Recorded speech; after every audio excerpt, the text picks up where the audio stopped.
So now let's listen to ISDR. It's Helena Molín Valdés. Thank you, Kenzo, and thank you for inviting us to this very important discussion. And as my previous speaker was saying, everything has kind of been touched upon already, which will make it easy for me. What I think that we have still not maybe looked at in terms of lessons, often we talk about lessons learned, but I also heard a lot of my colleagues talk about lessons forgotten.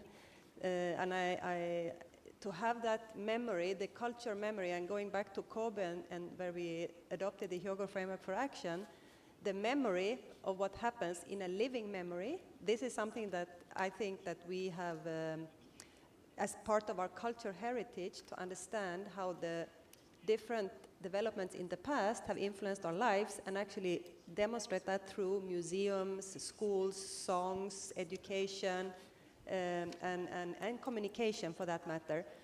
And this goes with the big disasters. We have spoken a lot about the scaling up and the let's say the risk scenarios implied by climate change, etc., as increased frequency, increased intensity of climate-related and water-related hazards. But we should not forget about the small and medium-sized disasters that are constantly posing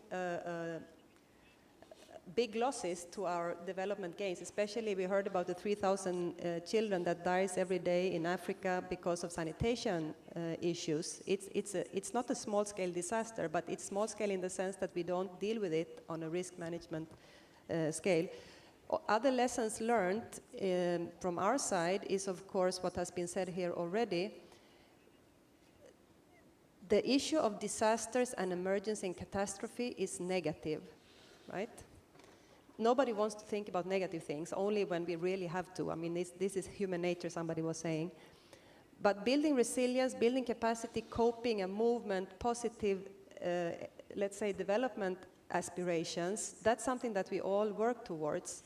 So the more we can build the risk management concept and the application of the data, the information, the tools, etc., into a perspective of positive planning, it becomes also politically very attractive agenda, because I think we have not yet spoken here in this table about the political implications of disasters. Of course, we have prime ministers that have to resign, we have mayors even that, you know, some even kill themselves after certain things because they feel so responsible for what happens.